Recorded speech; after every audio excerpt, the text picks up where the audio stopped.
हमारे साथ बातचीत करने के लिए मौजूद है राम मनोहर लोहिया अस्पताल की director doctor Sonia Nityanand. Ma'am, TV24 में आपका बहुत बहुत स्वागत है। मैम, आज आपके द्वारा मीडिया ब्रीफिंग की गई, क्या कुछ अचीवमेंट है जिसको लेकर आपने मीडिया को ब्रीफ किया?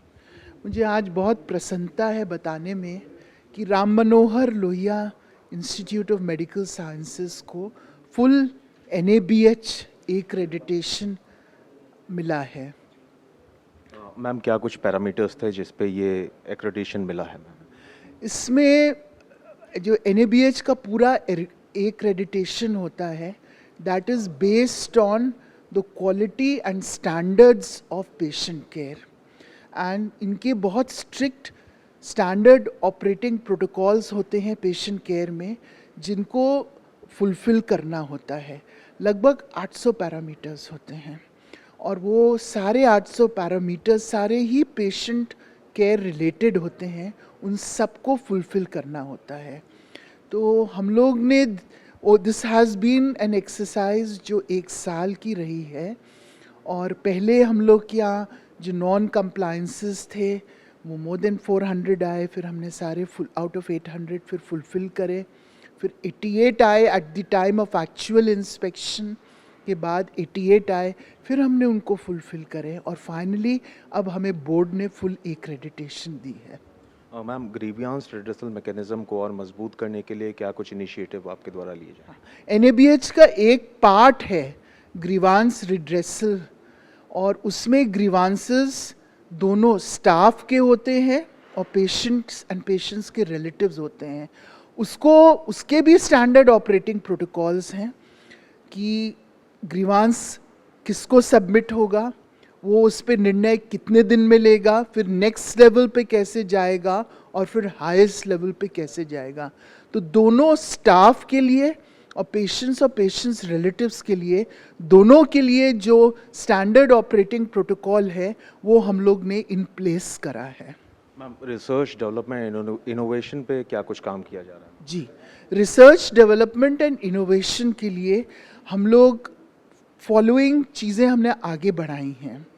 पहली चीज़ है, एक इंक्यूबेशन सेल इस्टेब्लिश करा है जहाँ पे आपकी innovative ideas will have a clinical immersion, means they will be made into आपका जो आइडिया है वो कैसे इम्प्लीमेंट होना है पेशेंट बेनिफिट के लिए, वो वहाँ पे जो लोग हैं वो उसमें सहायता करेंगे। और उसके नेक्स्ट लेवल पे how you can collaborate with the industry to convert that innovative idea for a larger number of patients industry को दिया जाएगा। एक हम लोग ने memorandum of understanding IIT Kanpur के साथ आर्टिफिशियल इंटेलिजेंस वर्चुअल रियलिटी पे साइन करा है। So again this is to encourage digital transformation of the institute, research in the frontier areas of research. हर फैकल्टी को इनकरेज करा जा रहा है to write extramural projects. Ma'am, मरीजों को बेहतर उपचार मुहैया कराने के लिए मेडिकल इंफ्रास्ट्रक्चर पे किस तरीके से काम किया जा रहा है? सबसे पहले तो मेडिकल इंफ्रास्ट्रक्चर में पेशेंट जहाँ पे जब एंट्री होती है OPD में या इमरजेंसी में, वहाँ पे हमने एक फ्रंट फेस क्रिएट कर दिया है। जो हमारे यंग मेडिकल सोशल वर्कर्स हैं वो ड्रेस भी पहनते हैं, अच्छी ब्यूटीफुल ड्रेस जिसमें एक रेड रंग का नेहरू जैकेट है, पेशेंट्स को रिसीव करते हैं। स्पेशली इमरजेंसी में ये बहुत इम्पॉर्टेंट होता है कि सबसे पहले कोई उनसे आराम से बात करे और उनको डायरेक्शंस दे, तो वहाँ से हमारा काम शुरू हो जाता है।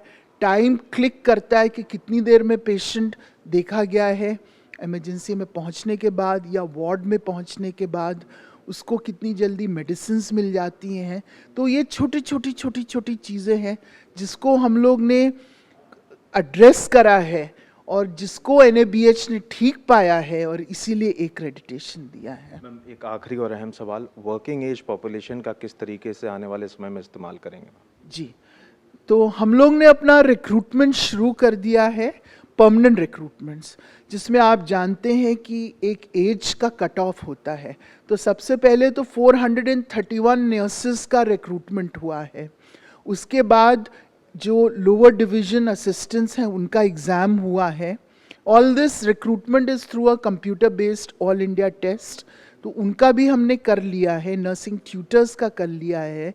अब नेक्स्ट हम लोग फार्मासिस्ट का, डाइटिशियंस का, टेक्नीशियंस एट्सेट्रा का रिक्रूटमेंट करेंगे। So this is a drive towards recruiting young permanent staff. Thank you ma'am. तो आरएमएल को एनएबीएच एक्रेडिटेशन मिल चुका है। जाहिर सी बात है तमाम पैरामीटर्स थे जिस पर लोहिया अस्पताल ने काम किया है। मरीजों को बेहतर सुविधा, स्वास्थ्य सुविधा मुहैया कराने के लिए हर संभव प्रयास किया जाए। आज जो है जननायक के लिए लोहिया आयुर्विज्ञान संस्थान से एम्बुलेंस रवाना हुई है।